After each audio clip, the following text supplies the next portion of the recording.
right? The obvious things happen. Now I'm not making this into a much more dangerous monster in my brain. I've brought the monster into the real world. And anytime you do that, the monster shrinks, it loses power. If you leave it in your brain, it's like the subconscious, it's like the night shift. That problem that you have, it can turn that problem into a 6'5" tall monster that wants to tear you limb from limb. Once you bring that into the real world, the problem tends to shrink. I mean, it's still as big a problem, but your brain doesn't have the ability to turn it into something terrifying if it's in the real world. You know what? It is. It's fantastic that I was able to get that out. Caroline says it must be nice to be so close to your brother. Yeah, I don't have any other point of reference, right? I have one brother, and we got close when we were really, really young. I've talked about that a bunch on other channels, and so has he. But a car wreck almost killed him, and for about 20 minutes or so, I knew he was dead. It wasn't a matter of I thought or anything else. I didn't have EMT training. I didn't know what to look for pulses. I was a very young kid. And when I ran away from the car wreck to go try to find someone, because we were in the middle of nowhere, literally in the sticks, we were 6 miles from a road. We were on a dirt road in the middle of nowhere. And that period of time where I had a dead brother changed how I viewed my brother when I found out he wasn't dead. From that moment forward, we have been close in a way that most brothers aren't. So it is one of the greatest things ever. But there's there isn't even a downside. There really isn't. There's nothing negative that I get out of that. It really is a blessing. I wish everybody could have, but but I don't have a point of reference. I don't have a brother that I'm not close with. And sometimes I forget that stuff because someone will say, I have a brother, and I immediately ascribe what's going on with my relationship with my sibling to them.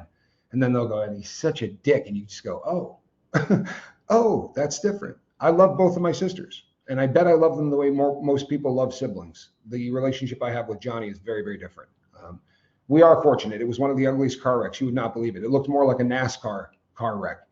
And when I tell people the story, I'm like, the car rolled 4 times, 3 of them sideways and 1 endo. They always look at you like, oh, are you doing 200 miles an hour? We were going around a corner, and there was an embankment. They build up the sides of the dirt roads so that you can see it's a road. So you just have this dirt that's like 2 feet high. And when we hit that going sideways, not only did we roll, there was a split rail fence that we didn't take down.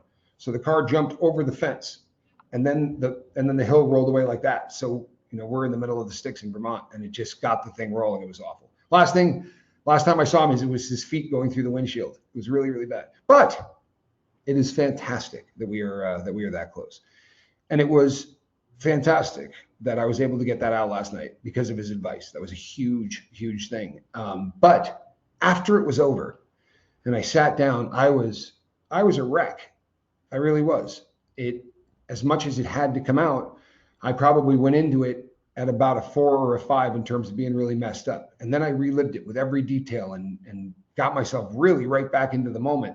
And I was probably closer to a 9 or a 10. And I got helped.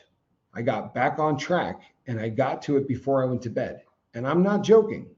So many of the heroes that helped me get through that particular, and it was not the end of the world. Nobody died. On a perspective from 0 to 10, right? That's probably about a 4. I mean, it's stressful, but there's nobody's life's at risk. I didn't lose anybody, right? There was nothing it was all mental, but it was about a 4. My older sister's passed, and I was the one to give the order to pull the plug. Oh, Cricket, I'm so sorry. My baby brother's alive, but his wife is challenging. So basically, I'm alone. May I suggest, and I say this to everybody, if by some chance, Mother Nature, God, the universe, however you groove to this, if they didn't give you the family that is absolutely perfectly suited to you, or perfectly suited to you in the moment, or perfectly suited to you for your situation, or whatever the case may be, then build one that is. The people that say, well, you can't pick your family. I'm really trying not to do this, but bullshit.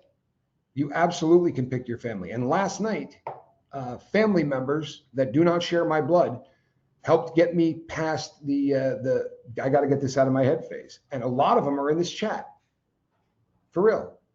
So many of you left comments. And I want to tell you something.